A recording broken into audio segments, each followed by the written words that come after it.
and southern states had many differences around the time of the Civil War. Doesn't that sound like a sibling fight? This included geography, weather patterns, and view on slavery. These differences were the causes of the Civil War.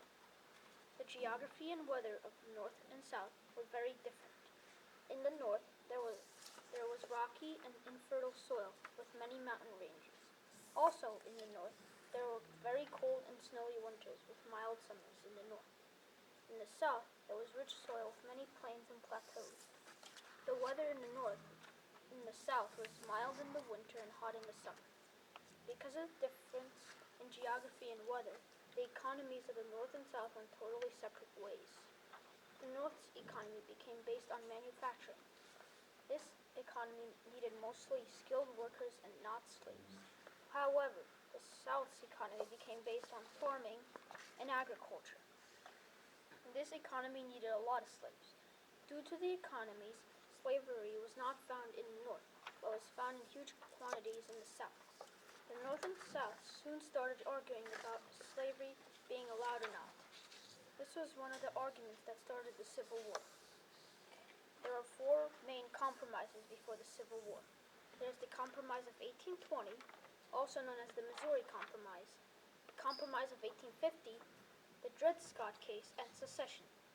Because of rising tension, the farther in time the compromise was, the worse the decisions were. The first two compromises had normal decisions. The Dred Scott case had a horrible decision, and secession had absolutely no compromise.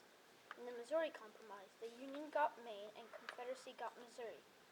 Also, an imaginary line was made at 3630. Anything above it is forbidden from slavery, with the exception of Missouri. In the Compromise of 1850, California was added to the Union and Utah and New Mexico were added to the Confederacy. Also, slave trade was outlawed in Washington, D.C., and a strong fugitive slave law was passed. In the Dred Scott case, Dred Scott sued his owner because his owner moved to a free state but he still had a slave. The court said it was okay, and that was the worst court decision in U.S. history ever. The next planned compromise was to address secession. By that time, the tension was so high, a compromise could not be formed and the Civil War started. Those compromises again show comparisons to siblings fighting. The compromises are obviously about different things, but they are still made. There are many Civil War battles, but only a couple of them are very important. One of the major battles was the Battle of Fort Sumter. This was when the South attacked the North's fort, called Fort Sumter. Also, there is the Battle of Bull Run.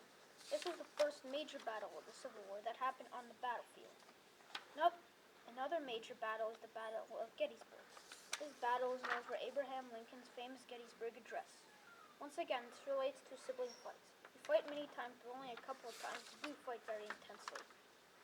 All wars start because of some type of disagreement, and so did this one. Northern and Southern people had totally different points of view. Although their points of views changed, they were never the same as the points of view on the other side. In the Union, before the Civil War, people thought that states should not be able to secede from the United States. However, in the Confederacy, before the Civil War, people thought seceding was one of the rights that come with being a free country. During the Civil War, not many people had a point of view. It was mostly like thoughts, I hope I don't die today. After the Civil War, a lot of the country was in ruins.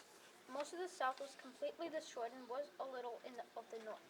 Because of all the destruction, many years after the Civil War consisted of mostly reconstruction. Now the people in the U.S. have learned the consequences of war in a country, also known as a civil war. That is another reason why the war was like a sibling fight. Both had consequences. America's consequences was the reconstruction.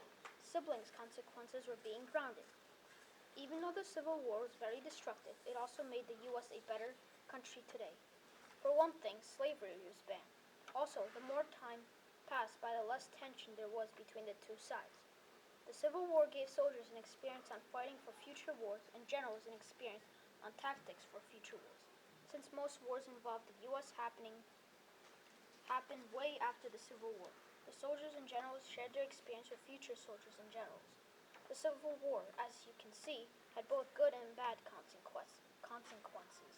Not only that, but it also was a lot like a sibling fight.